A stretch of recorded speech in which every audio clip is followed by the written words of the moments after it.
उर्दू कहानी में खुशामदीद। आप सबको मेरी जानिब से रमज़ान मुबारक। इस रमज़ान ये अहम काम करना कभी ना भूलें। एक तो इससे आपकी सेहत अच्छी हो जाएगी और आपकी इबादत ज़्यादा तादाद में आपके नामाए अमाल में लिखी जाएंगी इंशाअल्लाह। ताक रातों में इबादत करें। कोशिश करें कि 21, 23, 25, 27 और 29 की रातों को दिल खोल कर दुआएं मांगे, इबादत करें और मगफिरत मांगे। दुनियावी मसरूफियात में कमी कर दें। अगर हम दुनिया के कामों में ही लगे रहेंगे तो खुदा को खुश कैसे कर पाएंगे। इंटरनेट कम इस्तेमाल करें। अगर आपको करना भी हो तो उससे तफसीर, कुरान का तर्जुमा और इस तरह की दीगर चीज़ें देखिए।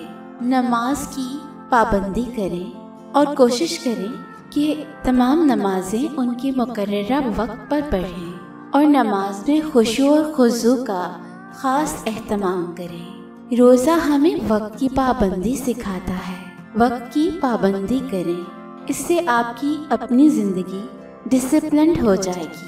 अपने तमाम कामों को मुनज़्ज़म करें। एक नया अपना चार्ट बनाइए जिसमें अपने कामों को तरतीब दीजिए, जिसमें नमाजों के औकात का ख़ास ख्याल रखें ताकि आपसे कोई भी काम अधूरा न रह जाए। क्योंकि कुरान पाक रमज़ान शरीफ में नाज़िल हुआ, इसलिए कुरान पाक की तिलावत करना बेहतरीन वस्फ़ है।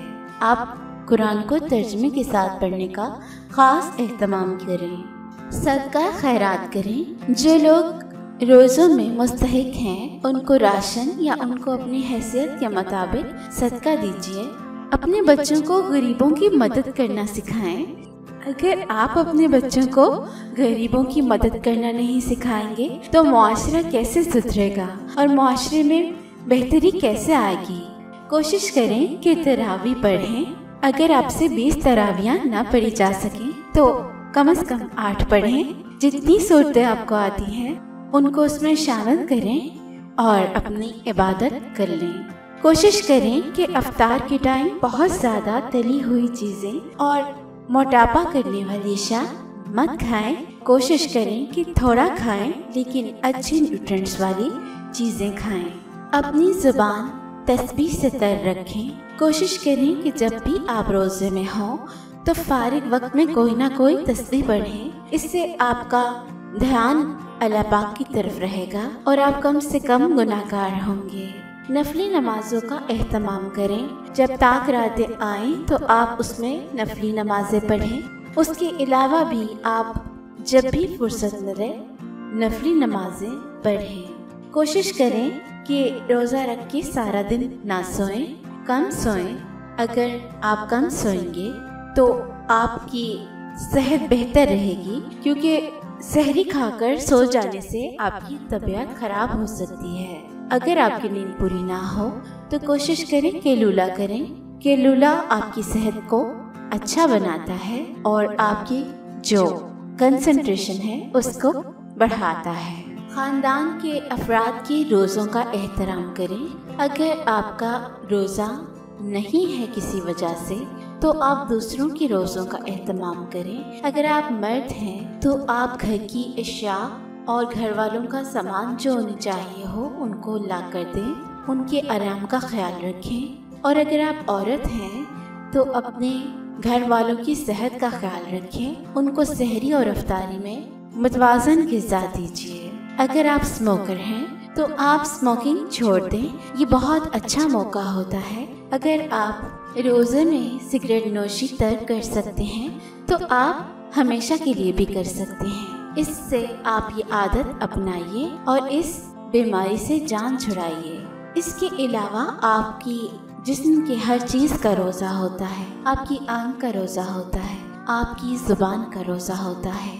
झूठ बोलने से गुरेज करें। कोशिश करें कि कम बोलें और जो बोलें सच बोलें और अच्छा बोलें। रोज़ों के मसाइल को समझें कि किन बातों से रोज़ा टूटता है, किन बातों से रोज़ा मकरूह हो जाता है और किन बातों से रोज़ा नहीं टूटता। ये सब बातें आपको मालूम होनी चाहिए। अपनी दुआएं कसरत से करें। अल्लाह पाक अफ्तार के टाइम आपके इतने करीब होते हैं। हदीस है कि अल्लाह पाक अफ्तार के टाइम इंसान के बहुत करीब होता है और जो दुआ की जाए वो कबूल होती है। इसलिए आपको भी चाहिए कि उस टाइम जितनी दुआएं हो सके कीजिए। रमज़ान में अपने आप से खुद से वादा कीजिए कि आप अपने अखलाक बेहतर बनाएंगे, आप वो आदतें अपनाएंगे जैसा हमें नबी पाक ने सिखाया है। हम उनके सच्चे उम्मती बनने की कोशिश करेंगे। अपनी इस्लाह खुद करें। दिन में अपने सारे दिन की बातों का खुद से जायजा लीजिए और जो बातें आपसे गलत हुई हो उसकी इस्लाह खुद कीजिए। आपके पास ये सुनहरा मौका है कि आप अपने आप को एक आइडियल मुसलमान बना लें।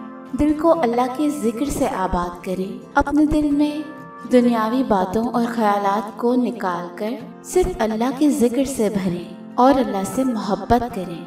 अल्लाह ताला आपकी मोहब्बत का जवाब हमेशा मोहब्बत से ही देते हैं।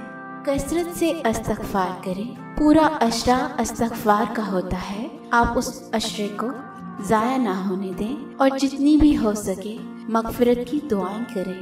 अगर आप अपने आप को सुधार पाएं और सारी बातों पर अमल कर पाएं तो कोशिश करें कि लोगों को भी तरगीब दें। जिनको नहीं मालूम रोज़े के मसाइल या ऐसी बातें आप उनके साथ शेयर करें, बल्कि आप उनके साथ ये वीडियो शेयर करें। ज़ुबान और गुस्से को काबू में रखें, क्योंकि अगर आपने रोज़ा रखकर भी किसी को गाली दे दी या आपने उसको नुकसान पहुंचाया तो आपका रोज़ा तो खराब होगा और गुनाह अलग से मिलेगा। कोशिश करें कि आप दूसरों की मदद करें। जो लोग रोज़े की वजह से नकाहत का शिकार हैं, आप उनकी मदद करें।